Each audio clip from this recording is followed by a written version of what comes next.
Hello friends, ನಮಸ್ತೆ. ನಾನು travel ವ್ಲಾಗ್ನ ಮುಂದಿನ ಭಾಗವನ್ನು ಇವತ್ತು ನಿಮ್ಮ ಜೊತೆ ಶೇರ್ ಮಾಡ್ತಾ ಇದ್ದೇನೆ. ಲಾಸ್ಟ್ ವಿಡಿಯೋದಲ್ಲಿ ನಾನು ನಿಮ್ಮ ಜೊತೆ ಶೇರ್ ಮಾಡಿದ ಹಾಗೆ ನಾವು ಮೇಘಾಲಯದಲ್ಲಿ ಆಯಿಷಾ ಗೆಸ್ಟ್ ಹೌಸಲ್ಲಿ ನಿಂತಿದ್ದೆವು. ಸೊ ಬೆಳಿಗ್ಗೆನೇ ನಾವು ಮತ್ತೆ ನಮ್ಮ ಟ್ರಾವೆಲನ್ನು ಸ್ಟಾರ್ಟ್ ಮಾಡಿದ್ದೇವೆ. ಹಾಗಾಗಿ ಈ ಗೆಸ್ಟ್ ಹೌಸಿನ ಒಂದು ಸಣ್ಣ ಟೂರನ್ನು ನಿಮಗೆ ತೋರಿಸ್ತಾ ಇದ್ದೇನೆ. ಸೊ ಬೆಳಗಿನ ಬ್ರೇಕ್ಫಾಸ್ಟ್ ನಾವು ಇಲ್ಲಿ ಆಲೂ ಪರಾಟ ತೊಗೊಳ್ತಾ ಇದ್ದೇವೆ.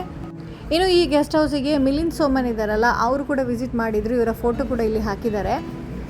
ಸೊ ಈ ಹೋಟೆಲ್ ತುಂಬ ಚೆನ್ನಾಗಿತ್ತು. ಇವರ ಸರ್ವಿಸ್ ಹಾಗೂ ಹಾಸ್ಪಿಟಾಲಿಟಿ ತುಂಬಾ ಒಳ್ಳೆ ಇತ್ತು.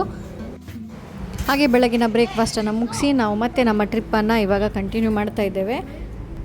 ಇವತ್ತು ನಾವು ಒಂದು ವಾಟರ್ ಫಾಲ್ಸನ್ನು ನೋಡಲಿಕ್ಕೆ ಹೋಗ್ತಾ ಇದ್ದೇವೆ. ಮೇಘಾಲಯ ಅಂತ ಹೇಳಿದರೆ ಗುಡ್ಡೆ ಪ್ರದೇಶದ ಒಂದು ಜಾಗ, ಹಾಗಾಗಿ ಇಲ್ಲಿ ತುಂಬಾ ವಾಟರ್ ಫಾಲ್ಸ್ ಇದೆ. ನಾವು ಒಂದು ವಾಟರ್ ಫಾಲ್ಸಿಗೆ ಇವಾಗ ವಿಸಿಟ್ ಕೊಡ್ತಾ ಇದ್ದೇವೆ. ಸೊ ಆ ಪ್ಲೇಸ್ನ ಹೆಸರು ನಾನ್ ಕಲಿಕಾಯಿ ವಾಟರ್ ಫಾಲ್ಸ್ ಅಂತ. ಸೊ ತುಂಬಾ ಬಿಸಿಲು ಕೂಡ ಇದೆ, ಆದರೆ ವೆದರ್ ಅಂತೂ ತುಂಬ ಕೂಲ್ ಇದೆ. ಹಾಗೆ ನೋಡಿ, ನಾವೀಗ ಅಲ್ಲಿಗೆ ರೀಚ್ ಆಗಿದ್ದೇವೆ. ಈ ಬೆಟ್ಟದಿಂದ ದೂರದಲ್ಲಿ ಒಂದು ಕಡೆ ವಾಟರ್ ಫಾಲ್ಸ್ ಕಾಣಿಸ್ತದೆ. ಸೊ ಇಲ್ಲ ವ್ಯೂ ಕೂಡ ನೀವು ನೋಡಿ ಎಷ್ಟು ಸುಂದರವಾಗಿದೆ ಅಂತೇಳಿ. ಸೊ ಮಳೆಗಾಲ ಅಲ್ಲದ ಕಾರಣ ನಿಮಗೆ ವಾಟರ್ ಫಾಲ್ಸ್ ಒಂದು ದೂರದಲ್ಲಿ ಕಾಣಿಸ್ತಾ ಇದೆ ನೋಡಿ. ನೀರಿನ ಒಂದು ಸಪೂರವಾದ ಒಂದು ಸ್ಟ್ರೀಮ್ ನೋಡಿ ಅಲ್ಲಿ ಹರಿತಾ ಇದೆ. ಮೇ ಬಿ ಮಳೆಗಾಲದಲ್ಲಂತೂ ಇದು ತುಂಬಾ ಚೆನ್ನಾಗಿರ್ಬೋದು ನೋಡಲಿಕ್ಕೆ. ಈ ಸುಂದರವಾಗಿರೋ ಒಂದು ವ್ಯೂವನ್ನು ನಾವು ತುಂಬಾ ಎಂಜಾಯ್ ಮಾಡಿದ್ವಿ. ಹಾಗೂ ಇಲ್ಲಿ ಹಲವೊಂದು ಸಣ್ಣ ಪುಟ್ಟ ಶಾಪ್ಸ್ ಇದ್ದವು. ಆ ಎಲ್ಲ ಶಾಪ್ಸ್ಗಳಿಂದ ನಾವು ಕೆಲವೊಂದು ಈ ಮೇಘಾಲಯದಲ್ಲಿ ಸಿಗುವಂತಹ ಅಥವಾ ಅದರ ಮೆಮರಿಗೋಸ್ಕರ ಕೆಲವೊಂದು ವಸ್ತುಗಳನ್ನು ಪರ್ಚೇಸ್ ಮಾಡಿದ್ವಿ. ಏನಾಯ್ತು ಅಂತ ಹೇಳಿದರೆ, ನಾವು ವಾಟರ್ ಫಾಲ್ಸ್ ಆಗಿಬಿಟ್ಟು ಇನ್ನೊಂದು ಪ್ಲೇಸಿಗೆ ವಿಸಿಟ್ ಕೊಡೋಣ ಅಂತ ಹೊರಟ್ವಿ. ಅಷ್ಟರಲ್ಲಿ ದಾರಿಯಲ್ಲೇ ಬರ್ತಾ ಇದ್ದಾಗೆ ಸ್ವಲ್ಪ ಮುಂದೆ ಇಲ್ಲಿ ಟ್ರೆಕ್ಕಿಂಗ್ ಇದೆ ಅಂತ ಹೇಳಿ ನಮಗೆ ಗೊತ್ತಾಯಿತು. ಆ್ಯಕ್ಚುಲಿ ಈ ಟ್ರೆಕ್ನ ಒಂದು ಪಾರ್ಟೇ ನಮ್ಮ ಈ ಟ್ರಿಪ್ಪಲ್ಲಿ ಇರಲಿಲ್ಲ.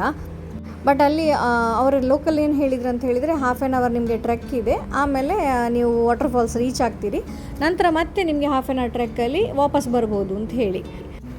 ಲೋಕಲ್ಸಿಗಂತೂ ಈ ದಾರಿಯಲ್ಲಿ ನಡೆದಾಡೋದು ತುಂಬಾ ಈಸಿ. ಆದರೆ ನಾವು ಹೊಸತಲ್ವಾ, ಅದು ಕೂಡ ಬೆಟ್ಟ ಗುಡ್ಡ ಅಂತೂ ಜಾಸ್ತಿ ಏನು ಹತ್ತಿ ಇಳಿಯೋದಿಲ್ಲ. ನಮಗಂತೂ ಗ್ಯಾರಂಟಿ 1 ಅವರ್ ಹಿಡಿಯುತ್ತೆ ಅಂತ ನನಗೆ ಗೊತ್ತಿತ್ತು. ಹಾಗೆ ನಾವು ಲೇಡೀಸ್ ಯಾರೂ ಹೋಗೋದು ಬೇಡ ಅಂಥೇಳಿ ಡಿಸೈಡ್ ಮಾಡಿದ್ವಿ. ಆದರೆ ನನ್ನ ಮಗ ಹೇಳಿದ ಅವನಿಗಂತೂ ಹೋಗಲೇಬೇಕು ಅಂಥೇಳಿ. ಅವನಿಗೋಸ್ಕರ ನನ್ನ ಅತ್ತೆಯವರು ಹೊರಟರು, ಅವ್ರ ಜೊತೆ ನಾವು ಹೊರಟ್ವಿ. ಫೈನಲಿ ನಾವೆಲ್ಲರೂ ಟ್ರೆಕ್ ಮಾಡಿಕೊಂಡು ಇವಾಗ ಹೋಗ್ತಾ ಇದ್ದೇವೆ. ನಿಜವಾಗ್ಲೂ ಒಂದು amazing part of the trip ಅಂತ ಹೇಳ್ಬೋದು. ಸರಿಯಾಗಿ ದಾರಿ ಇಲ್ಲದಂಥ ಈ ಬೆಟ್ಟವನ್ನು ನಾವೀಗ ಇಳಿತಾ ಇದ್ದೇವೆ. ಇನ್ನೂ ಯೋಚನೆ ಮಾಡ್ತಿದ್ದೇವೆ ಇದನ್ನು ಹತ್ತೋದು ಹೇಗೆ ಅಂತ ಹೇಳಿಬಿಟ್ಟು. ಆದರೆ ನನ್ನ ಮಗ ಅಂತೂ ಎಲ್ರಿಗಿಂತ ಮುಂದೆ ಹೋಗ್ತಾ ಇದ್ದ, ಅವನ ಅಪ್ಪನ ಜೊತೆ ಹಾಗೂ ಮಾಮನ ಜೊತೆ. ನಾವು ಕೈ ಕಾಲು ಎಲ್ಲ ಯೂಸ್ ಮಾಡಿಬಿಟ್ಟು ಇವಾಗ ಬೆಟ್ಟ ಇಳಿತಾ ಇದ್ದೇವೆ. ಆದರೂ ನೀರಿನ ಶಬ್ದ ಕೇಳುವಾಗಂತೂ ನಾವೇನೋ ಬಂದುಬಿಟ್ವಿ ಅಂತ ಹೇಳೋ ಒಂದು ಕ್ಯೂರಿಯಾಸಿಟಿ ಬೇರೆ. ಈ ದಾರಿ ಹೇಗಿದೆ ಅಂತ ನೋಡಿ. ಇವಾಗ ಇಲ್ಲಿಂದ ಇಳ್ಕೊಂಡು ಮತ್ತೆ ಹೋಗಬೇಕು ನಾವು ಮುಂದೆ. ಗ್ರೇಟ್ ಅಂತ ಹೇಳಿದರೆ ನನ್ನ ಅತ್ತೆಯವರು, ಅವರು ತುಂಬ ಒಂದು ಹುಮ್ಮಸ್ಸಿಂದ ಉಂಟಲ್ಲ ಈ ಟ್ರೆಕ್ಕನ್ನು ಮಾಡಿದ್ದಾರೆ. ನಿಜವಾಗ್ಲೂ ತುಂಬಾ ಕಷ್ಟ ಇತ್ತು. ಆದರೆ ಈ ಟ್ರೆಕ್ ಮಾಡಿದಾಗೆ ಕೊನೆ ಪಾರ್ಟ್ ಇದೆಯಲ್ಲ, ಈ ಮುಂದೆ ನೀವು ಈ ವಿಡಿಯೋದಲ್ಲಿ ನೋಡಿ, ಆಸಮ್ ಅಂದರೆ ಆಸಮ್. ಆ್ಯಕ್ಚುಲಿ ನಾವು ಮಿಸ್ ಮಾಡ್ತಿದ್ವಿ ಈ ಪಾರ್ಟನ್ನು. ಸೊ ದೂರದಲ್ಲಿ ನೋಡಿ ನೀವೀಗ ವಾಟರ್ ಫಾಲ್ಸನ್ನು ನೋಡ್ಬೋದು. ಅಷ್ಟು ದೂರ ಇವಾಗ ನಾವು ಮತ್ತೆ ನಡ್ಕೊಂಡು ಹೋಗಬೇಕಾಗ್ತಾ ಇದೆ. ಹಾಗೆ ನಮ್ಮ ಟ್ರೆಕ್ಕನ್ನು ನಾವು ಕಂಟಿನ್ಯೂ ಇಟ್ವಿ. ನೋಡಿ, ಆಲ್ರೆಡಿ ಆದಿ ಮತ್ತು ಅಂಶು ಒಂದು ಪಾರ್ಟನ್ನು ಮುಗಿಸಿದ್ದಾರೆ, ಅಲ್ಲಿ ರಿಲ್ಯಾಕ್ಸ್ ಮಾಡ್ತಾ ಇದ್ದಾರೆ. ಮಕ್ಕಳಿಗಂತೂ ಈ ಟ್ರೆಕ್ ತುಂಬ ಖುಷಿಯಾಯಿತು. ಆ್ಯಕ್ಚುಲಿ ನಮ್ಮ ಟ್ರಿಪ್ಪಲ್ಲಿ ಪ್ಲ್ಯಾನೇ ಇರಲಿಲ್ಲ ಟ್ರೆಕ್ಕಿಂಗಿದು. ಇಲ್ಲಿ ಬಂಡೆಯಿಂದ ಬಂಡೆ ಕ್ರಾಸ್ ಮಾಡಲಿಕ್ಕೆ ಈ ಥರ ನೋಡಿ ಏಣಿ ಥರ ಹಾಕಿ ಬ್ರಿಡ್ಜ್ ಮಾಡಿದ್ದಾರೆ. ಇದರ ಮೇಲೆ ನಾವು ನಡ್ಕೊಂಡು ಹೋಗಬೇಕು. ನೀವು ನೋಡ್ಬೋದು ನೀರು ಎಷ್ಟು ಕ್ಲೀನಾಗಿದೆ ಅಂತ ಹೇಳಿ. ಸುತ್ತಲೂ ದೊಡ್ಡ ದೊಡ್ಡ ಬಂಡೆಗಳಿವೆ, ಹಾಗೂ ಅದರಲ್ಲಿ ಕೆಲವೊಂದು ದೊಡ್ಡ ನೀವು ಹೊಂಡಗಳನ್ನು ನೋಡ್ಬೋದು. ಅದರಲ್ಲೆಲ್ಲ ನೀರು ಕಲೆಕ್ಟ್ ಆಗಿದೆ. ಹಾಗಾಗಿ ನಡೆಯುವಾಗ ಸ್ವಲ್ಪ ಜಾಗ್ರತೆ ನೋಡ್ಕೊಳ್ಬೇಕು. ಯಾಕಂತ ಹೇಳಿದರೆ ಕೆಲವೊಂದು ಆ ಬಂಡೆಯಲ್ಲಿರುವ ಹೊಂಡಗಳಿದೆಯಲ್ಲ, ತುಂಬಾ ಡೀಪ್ ಇದೆ. ನೀರು ಹರಿದು ಬಂಡೆಗಳು ನೋಡಿ ಬೇರೆ ಬೇರೆ ಶೇಪನ್ನು ಪಡೆದಿದ್ದಾವೆ. ಈ ಬಂಡೆಗಳನ್ನು ನೋಡಿದರೆ ಗೊತ್ತಾಗ್ತದೆ ಇಲ್ಲಿನ ನೀರಿನ ರಭಸ ಎಷ್ಟು ಇರಬಹುದು ಅಂತ ಹೇಳಿ. ಸೊ ಆಲ್ಮೋಸ್ಟ್ ನಾವೀಗ ನೋಡಿ ವಾಟರ್ ಫಾಲ್ಸ್ ಹತ್ರ ರೀಚ್ ಆಗ್ತಾ ಇದ್ದೇವೆ. ಸೊ ನಮಗೆ ಬರಲಿಕ್ಕೆ ಇಲ್ಲಿ ವಾಟರ್ ಫಾಲ್ಸ್ ರೀಚ್ ಆಗಲಿಕ್ಕೆ ಅರೌಂಡ್ 1 ಅವರ್ ಹಿಡೀತು. ಕೆಲವೊಂದು ಹುಡುಗರು ಹಾಗೂ ಲೋಕಲ್ಸ್ನವ್ರು ಇದ್ದಾರಲ್ಲ, ಅವರು ತುಂಬಾ ಆರಾಮಾಗಿ ಈ ಒಂದು ಟ್ರೆಕ್ಕನ್ನು ಮಾಡ್ತಾರೆ. ಒಂದು ಕಲ್ಲಿಂದ ಒಂದು ಕಲ್ಲಿಗೆ ಜಂಪ್ ಮಾಡಿಬಿಟ್ಟು ಎಷ್ಟು ಬೇಗ ಈ ಟ್ರೆಕ್ಕನ್ನು ಒಂದು ಹಾಫ್ ಆ್ಯನ್ ಅವರಲ್ಲಿ ಮುಗಿಸ್ತಾರೆ ಅಂತ ಹೇಳಿಲ್ಲ. ಬಟ್ ನಮಗಂತೂ ಟೈಮ್ ಹಿಡೀತು. ಅದ್ರ ಜೊತೆಗೆ ನನ್ನ ಮಗ ಇಲ್ಲಿ ಎಲ್ಲ ಓಡ್ತಾ ಇದ್ದ. ನನಗಂತೂ ಭಯ ಆಗ್ತಿತ್ತು. ಯಾಕಂತ ಹೇಳಿದರೆ ಕಲ್ಲಲ್ಲ, ಎಲ್ಲಿಯಾರು ಸ್ಲಿಪ್ ಆದರೆ ಬೀಳೋದು ಗ್ಯಾರಂಟಿ. ಸೊ ನಾವೀಗ ನೋಡಿ ಈ ವಾಟರ್ ಫಾಲ್ಸ್ ಹತ್ರ ರೀಚ್ ಆಗಿದ್ದೇವೆ. ಎಷ್ಟು ಅಮೇಝಿಂಗ್ ಆಗಿದೆ ಗೊತ್ತಾ. ಆದರೆ ನೀರಲ್ಲಿ ಇಳಿಲಿಕ್ಕಂತೂ ಆಗೋದಿಲ್ಲ, ಯಾಕೆಂದರೆ ಅಷ್ಟು ಚಳಿ ಇದೆ. ಅದು ಅಲ್ಲದೆ ನಾವು ಸ್ವಿಮ್ವೇರ್ ಏನೂ ತಂದಿರಲಿಲ್ಲ, ಯಾಕಂತ ಹೇಳಿದ್ರೆ ಈ ಟ್ರೆಕ್ ಪ್ಲ್ಯಾನ್ ಇರಲಿಲ್ಲಲ್ಲ, ಹಾಗಾಗಿ ನೀರಿಗೆ ಇಳಿಲಿಕ್ಕಂತೂ ಆಗಲಿಲ್ಲ. ಸೊ ಈ ಪ್ಲೇಸಲ್ಲಿ ತುಂಬ ಪಿಕ್ಚರ್ಸ್ ತಗೊಂಡ್ವಿ ಹಾಗೂ ವೀಡಿಯೋಸ್ ಮಾಡಿದ್ವಿ. ನಾವಲ್ಲದೆ ಇನ್ನೂ 2 ಫ್ಯಾಮಿಲಿ ಇಲ್ಲಿ ಇದ್ದರು. ಆ್ಯಕ್ಚುಲಿ ಈ ಲೆವೆಲ್ ಮಾತ್ರ ಅಲ್ಲ, ಇದಕ್ಕಿಂತ ಇನ್ನೂ ಒಂದು ಸ್ಟೆಪ್ ಮುಂದೆ ಹೋಗಿ ಆ ಬೆಟ್ಟ ಹತ್ತಿ ಅದರ ಮೇಲ್ಗಡೆ ಕೂಡ ಕೆಲವರು ಆ ವ್ಯೂವನ್ನು ನೋಡಲಿಕ್ಕೆ ಹೋಗಿದ್ದಾರೆ. ಬಟ್ ನಾವು ಇಲ್ಲೇ ನಿಂತುಬಿಟ್ಟು ಇದನ್ನು ಎಂಜಾಯ್ ಮಾಡಿದ್ವಿ. ನೀರು ಎಷ್ಟು ಕ್ಲಿಯರ್ ಆಗಿದೆ ಅಂತ ಹೇಳಿದರೆ ನೀವೇ ನೋಡಿ, ನೋಡುವಾಗಲೇ ತುಂಬ ಖುಷಿ ಆಗ್ತದೆ. ಸೊ ಮಳೆಗಾಲದಲ್ಲಿ ಈ ವಾಟರ್ಫಾಲ್ಸ್ ಫುಲ್ ಆಗಿರ್ಬೋದು, ಅದು ಅಲ್ಲದೆ ಇಲ್ಲಿಗೆ ಬರುವಂಥ ಚಾನ್ಸಸ್ ಕೂಡ ಇರಲಿಕ್ಕಿಲ್ಲ. ಇಲ್ಲೇ ನಾವು ಇದನ್ನು ಎಂಜಾಯ್ ಮಾಡಿದ್ವಿ. ಒಂದು 2-3 ಗಂಟೆ ಸ್ಪೆಂಡ್ ಮಾಡಿದ ಮೇಲೆ ನಮ್ಮ ಮಧ್ಯಾಹ್ನದ ಊಟ ಆದಮೇಲೆ ಇನ್ನೊಂದು ಪ್ಲೇಸಿಗೆ ನಾವು ಟ್ರಾವೆಲ್ ಮಾಡಿದ್ವಿ. ಅದು ಯಾವುದಂತ ಹೇಳಿದರೆ ಈ ಅರ್ವಾ ಕೇವ್ ಅಂಥೇಳಿ. ಈ ಕೇವ್ಸ್ ವಿಶೇಷ ಏನಂತ ಹೇಳಿದರೆ ಇದು ಪ್ರಕೃತಿಯಿಂದಲೇ ಆಗಿರುವಂತಹ ಒಂದು ಗುಹೆ. ಇನ್ನು ಈ ಗುಹೆಯಲ್ಲಿ ಕೆಲವೊಂದು ಪಾರ್ಟಲ್ಲಂತೂ ಇನ್ನೂ ಜನರು ಒಳಗೆ ಹೋಗ್ಲಿಕ್ಕೆ ಆಗಿಲ್ಲ, ಆದರೂ ಸುಮಾರು ದೂರದವರೆಗೆ ಇದನ್ನು ನಾವು ಎಕ್ಸ್ಪ್ಲೋರ್ ಮಾಡಬಹುದು. ಸೊ ಇಲ್ಲಿ ಆಲ್ರೆಡಿ ನಾನು ತಿಳಿಸಿದಾಗೆ ಬೇಗನೆ ಕತ್ಲಾಗೋ ಕಾರಣ ನಾವು ಆಲ್ರೆಡಿ 4 o'clock ಆಗುವಾಗ ಇಲ್ಲಿ ರೀಚ್ ಆಗಿದ್ವಿ. ಇನ್ನೊಂದು 1.5 hour ಕತ್ಲಾಗತ್ತೆ. ಅದಕ್ಕಿಂತ ಮುಂಚೆ ನಾವೀಗ ಕೇವನ್ನು ಎಕ್ಸ್ಪ್ಲೋರ್ ಮಾಡಿ ಬರಬೇಕು. ಇಲ್ಲಿಂದ ನಡ್ಕೊಂಡು ಹೋಗ್ತಾ ಇದ್ದಾಗೆ ನಮಗೆ ಬಹಳ ಸುಂದರವಾದ ಸೀನರೀಸ್ ನೋಡ್ಲಿಕ್ಕೆ ಸಿಕ್ತು. ಇನ್ನು ನಾವು ನಡ್ಕೊಂಡು ಹೋಗ್ತಾ ಇರುವ ಈ ಏರಿಯಾ ಕೂಡ ಎಷ್ಟೊಂದು ಕ್ಲೀನ್ ಆಗಿದೆ ಅಂತ ಹೇಳಿದರೆ ಏನೇ ಕಸ ನಿಮಗೆ ನೋಡ್ಲಿಕ್ಕೆ ಸಿಗಲ್ಲ. ಸೊ ಅಲ್ಲಲ್ಲಿ ಡಸ್ಟ್ಬಿನ್ಗಳನ್ನು ಇಟ್ಟು ಇವರು ಕ್ಲೆನ್ಲಿನೆಸ್ಸನ್ನು ತುಂಬಾ ಚೆನ್ನಾಗಿ ಮೇಂಟೈನ್ ಮಾಡಿದ್ದಾರೆ. ಇದು ಆ್ಯಕ್ಚುಲಿ ಒಂದು ದೊಡ್ಡ ಬೆಟ್ಟ, ಇದರ ನಡುವಲ್ಲಿ ಈ ಥರ ದಾರಿ ಮಾಡಿದ್ದಾರೆ. ಇಲ್ಲಿ ನಾವು ನಡ್ಕೊಂಡು ಹೋಗಬೇಕು. ಸುತ್ತಲೂ ಮರಗಳನ್ನು ನೋಡ್ಬೋದು. ಹಾಗೆ ಇಲ್ಲಿ ಒಂದು ವ್ಯೂ ಪಾಯಿಂಟ್ ಕೂಡ ಇದೆ. ಇಲ್ಲಿ ಜನರು ನಿಂತುಬಿಟ್ಟು ಈ ಸೀನರೀಸನ್ನು ಎಂಜಾಯ್ ಮಾಡ್ಬೋದು. ನೋಡಿ ಎಷ್ಟು ಚೆನ್ನಾಗಿ ನಿಮಗೆ ಸೀನರೀಸ್ ಕಾಣಿಸ್ತಾ ಇದೆ ಅಂತ. ಸಂಜೆ ಆಗ್ತಾ ಇದ್ದಾಗೆ ಚಳಿ ಕೂಡ ಇದೆ, ಅದಲ್ಲದೆ ಇಬ್ಬನಿ ಕೂಡ ಬೀಳ್ತದೆ. ಸೊ ನಾನು ಸೆಲ್ಫಿಯಲ್ಲಿ ಒಂದು ಸಲ ಎಲ್ಲ ಸೀನರೀಸನ್ನು ನಿಮಗೆ ತೋರಿಸ್ತಾ ಇದ್ದೇನೆ. ಹೀಗೆ ಒಂದು ಸ್ವಲ್ಪ ಹೊತ್ತು ಇಲ್ಲಿ ನಾವು ಸ್ಪೆಂಡ್ ಮಾಡಿ ಮತ್ತೆ ಮುಂದೆ ನಡ್ಕೊಂಡು ಹೋದ್ವಿ. ಈ ಅರ್ವಾ ಕೇವ್ ಈ ಮೇಘಾಲಯದ ಚಿರಾಪುಂಜಿಯ ಕಾಸಿ ಹಿಲ್ಸಲ್ಲಿ ಇರುವಂಥದ್ದು. ಇದು ಒಂದು ಪ್ರಕೃತಿಯ ಅದ್ಭುತ ಅಂತಲೇ ಹೇಳ್ಬೋದು. ನಾನು ಮುಂದೆ ನಿಮಗೆ ವಿಡಿಯೋದಲ್ಲಿ ಹೇಗಿದೆ ಅಂತ ಹೇಳಿ ಇದನ್ನು ಶೇರ್ ಮಾಡ್ತಾ ಇದ್ದೇನೆ. ಈ ಮೌಂಟೇನ್ಸ್ ಎಲ್ಲ ಏನು ನೀವು ನೋಡ್ತಾ ಇದ್ದೀರಿ, ಇದು ಫುಲ್ ಕಾಸಿ ಹಿಲ್ಸ್. ಚಿರಾಪುಂಜಿಯ ಪ್ರಮುಖ ಟೂರಿಸ್ಟ್ ಸ್ಪಾಟ್ಗಳಲ್ಲಿ ಇದು ಕೂಡ ಒಂದು. ಹಾಗೆ ಇದು ಒಂದು ಅಡ್ವೆಂಚರಸ್ ಡೆಸ್ಟಿನೇಷನ್ ಅಂತ ಹೇಳ್ಬೋದು. ಕತ್ತಲಾಗೋ ಮುಂಚೆ ನಾವೊಮ್ಮೆ ಈ ಕೇವನ್ನು ನೋಡೋಣ ಅಂತ ಹೇಳಿ ಮುಂದೆ ಹೋಗ್ತಾ ಇದ್ದೇವೆ.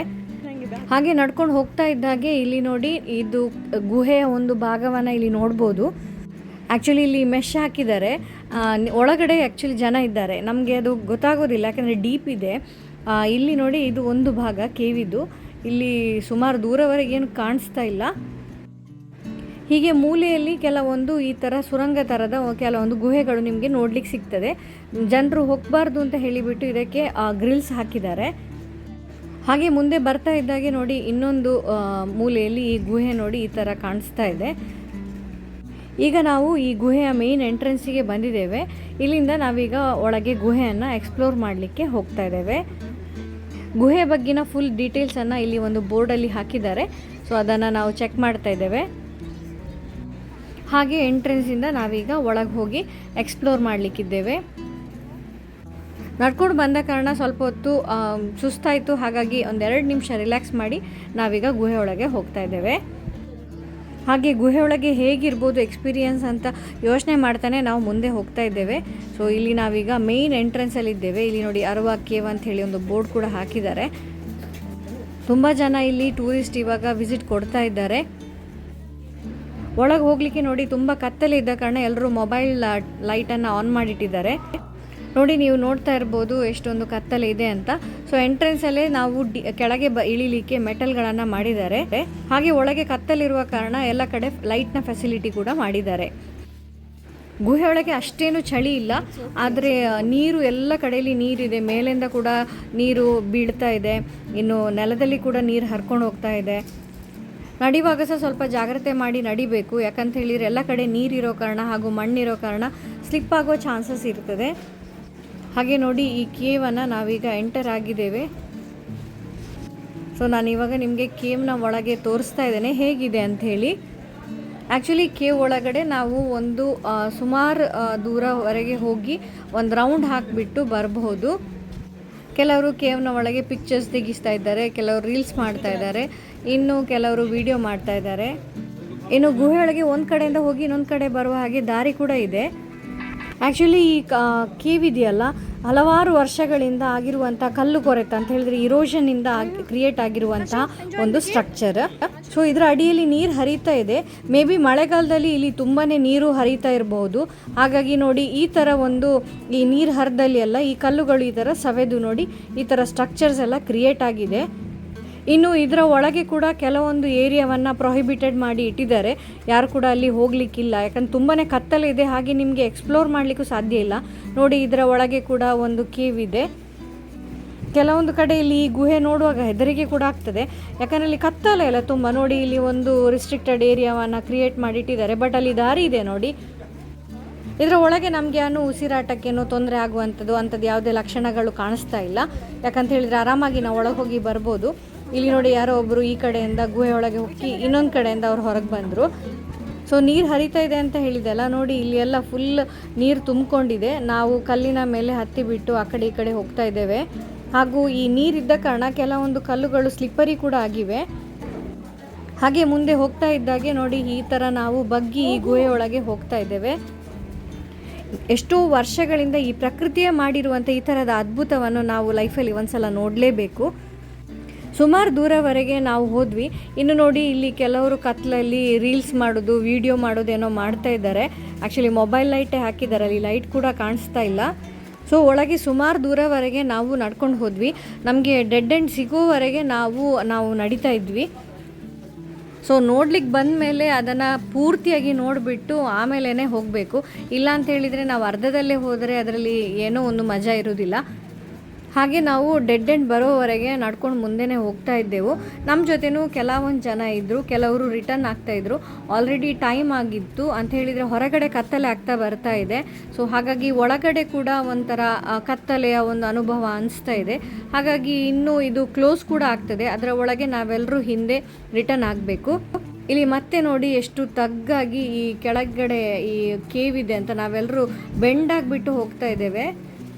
ಮಕ್ಕಳಿಗೆ ತುಂಬ ಖುಷಿ ಆಯಿತು. ಆ್ಯಕ್ಚುಲಿ ಈ ಥರದ ಒಂದು ಎಕ್ಸ್ಪೀರಿಯನ್ಸನ್ನು ನಾವು ಕಮಲಶಿಲೆ ಅಂತ ಹೇಳೋ ಒಂದು ನಮ್ಮ ಊರಲ್ಲಿರುವ ಒಂದು ದೇವಸ್ಥಾನದ ಹತ್ರ ನಾವು ಮಾಡಿದ್ವಿ. ಅಲ್ಲಿ ನಾವು ಗುಹೆಯೊಳಗೆ ತುಂಬ ದೂರ ಹೋಗ್ಲಿಕ್ಕಾಗಿರಲಿಲ್ಲ, ಬಟ್ ದೂರದಿಂದ ನಾವು ಅದನ್ನು ಎಕ್ಸ್ಪ್ಲೋರ್ ಮಾಡಿದ್ವಿ. ಆದರೆ ಈ ಗುಹೆ ಅಂತೂ ತುಂಬಾ ದೊಡ್ಡ ಗುಹೆ. ಸೊ ಫೈನಲಿ ನಾವು ಡೆಡ್ ಎಂಡ್ ತಲುಪಿದ್ವಿ. ಇದರ ಮುಂದೆ ಹೋಗಲಿಕ್ಕೆ ಯಾವುದೇ ಜಾಗ ಇಲ್ಲ. ಹಾಗೂ ಗುಹೆ ಕೂಡ ಸ್ವಲ್ಪ ಕ್ಲೋಸ್ ಆಗಿದೆ ಅಂತ ಹೇಳಿದರೆ ಮಣ್ಣು ಬಿದ್ದಿದೆ, ಕಲ್ಲು ಬಿದ್ದಿದೆ. ನೋಡ್ತಾ ಇರ್ಬೋದು ಎಷ್ಟು ಆಗ್ತದೆ ಅಷ್ಟು ದೂರಕ್ಕೆ ನಾವು ಇವಾಗ ಶೂಟ್ ಮಾಡ್ತಾ ಇದ್ದೇನೆ. ಸೊ ಇದನ್ನು ನೋಡುವಾಗ ಒಂಥರ ಕ್ಯೂರಿಯಾಸಿಟಿ ಕೂಡ ಇದೆ, ಅದರ ಜೊತೆಗೆ ಭಯ ಕೂಡ ಇದೆ. ಅಂತ ಹೇಳಿದರೆ ಒಳಗಡೆ ಇನ್ನೇನಿರ್ಬೋದೋ ಏನೋ ಅಂತ ಹೇಳಿ. ಸೊ ಫೈನಲಿ ನಾವೀಗ ಗುಹೆಯಿಂದ ಹೊರಗೆ ಬಂದಿದ್ದೇವೆ.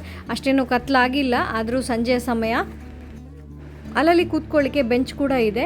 ಹಾಗೆ ನಾವಿಲ್ಲಿ ಒಂದು ಸ್ವಲ್ಪ ಹೊತ್ತು ರಿಲ್ಯಾಕ್ಸ್ ಮಾಡಿ ಮುಂದೆ ಮತ್ತೆ ಹೊರಡ್ತೇವೆ. ಸೊ ಬೆಟ್ಟದ ಮೇಲೆ ಈ ಆಕಾಶದ ಕಲರ್ ನೀವು ನೋಡ್ತಾ ಇರ್ಬೋದು. ಸೊ ಇಲ್ಲಿ ಬಂದಿರೋ ಮೆಮರೀಸ್ಗಾಗಿ ನಾವೀಗ ಪಿಕ್ಚರ್ಸ್ ಹಾಗೂ ಸೆಲ್ಫೀಸ್ ಎಲ್ಲ ತೊಗೊಂಡ್ವಿ. ಹಾಗೆ ಸಂಜೆ ಆಗ್ತಾ ಇದ್ದಾಗೆ ನಾವೀಗ ಪಾರ್ಕಿಂಗ್ ಹತ್ರ ಮುಟ್ಟಿದ್ದೇವೆ. ಸನ್ಸೆಟ್ ಆಲ್ಮೋಸ್ಟ್ ಆಗ್ತಾ ಇದೆ. ಸೊ ಇಲ್ಲಿ ಒಂದು ಟೀ ಸ್ಟಾಲ್ ಇದೆ. ಅಲ್ಲಿ ನಮ್ಗೆ ಕೂಡ ಹಸಿವೆ ಆಗ್ತಾಯಿತ್ತು, ಬಟ್ ನಾವು ಮುಂದೆ ಎಲ್ಲಾದರೂ ಸ್ನ್ಯಾಕ್ಸ್ ಏನಾದ್ರು ತೊಗೊಳ್ಳುವ ಅಂಥೇಳಿ ಪ್ಲ್ಯಾನ್ ಮಾಡಿದ್ವಿ. ಅಲ್ಲಿಂದ ಟ್ರಾವೆಲ್ ಮಾಡಿ ನಾವೀಗ ಬಂದಿರೋದು ಒಂದು ಹಳ್ಳಿಗೆ. ಇಲ್ಲಿ ಒಂದು ಹೋಮ್ ಸ್ಟೇ ಇದೆ.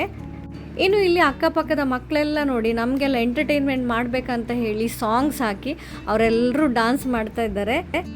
ಮೇಡಮ್ ಕಮ್ ಅಂತ ಹೇಳಿ ನಮ್ಮನ್ನು ಕರೀತಾ ಇದ್ದರು. ಅದು ಅಲ್ಲದೆ ಇಲ್ಲಿ ಚಳಿ ಅಂತ ಹೇಳಿಬಿಟ್ಟು ಕ್ಯಾಂಪ್ ಫೈರ್ ಕೂಡ ಹಾಕಿದ್ದಾರೆ. ಮಕ್ಕಳೆಲ್ಲ ಫುಲ್ ಖುಷಿಯಲ್ಲಿ ಡ್ಯಾನ್ಸ್ ಮಾಡ್ತಾಯಿದ್ರು. ನಮಗಂತೂ ತುಂಬ ಖುಷಿ ಆಯಿತು. ಹಾಗೆ ಇಲ್ಲಿ ನಾವು ಇವತ್ತು ರಾತ್ರಿ ಮ್ಯಾಗಿ ಮಾಡಿ ತಿಂದೆವು. ಈ ಹೋಮ್ ಸ್ಟೇಯಲ್ಲಿ ಫುಡ್ ಪ್ರೊವೈಡ್ ಮಾಡೋದಿಲ್ಲ ಅಂಥೇಳಿ ಮುಂಚೆನೇ ಹೇಳಿದರು. ಹಾಗಾಗಿ ನಾವು ಬರ್ತಾ ಇದ್ದ ಹಾಗೆ ಸ್ವಲ್ಪ ಎಗ್ ಹಾಗೂ ಆ ಮ್ಯಾಗಿಯನ್ನು ತೊಗೊಂಡು ಬಂದ್ವಿ. ಈ ರಾತ್ರಿಯ ಚಳಿ ಹಾಗೂ ಬಿಸಿ ಬಿಸಿ ಮ್ಯಾಗಿ ಎಷ್ಟು ಒಳ್ಳೆ ಕಾಂಬಿನೇಷನ್ ಗೊತ್ತಾ. ಅದರ ಜೊತೆಗೆ ಈ ಮಕ್ಕಳ ಡ್ಯಾನ್ಸ್ ವಾರೇವಾ ಎಷ್ಟು ಚೆನ್ನಾಗಿತ್ತು ಅಂತ ಹೇಳಿದರೆ ತುಂಬ ಎಂಜಾಯ್ ಮಾಡಿದ್ವಿ. ಸೊ ಫ್ರೆಂಡ್ಸ್, ನಾಳೆ ಮತ್ತೆ ನಾವು ಇನ್ನೊಂದು ಟೂರಿಸ್ಟ್ ಸ್ಪಾಟಿಗೆ ವಿಸಿಟ್ ಕೊಡ್ಲಿಕ್ಕೆ ಹೋಗ್ತಾ ಇದ್ದೇವೆ.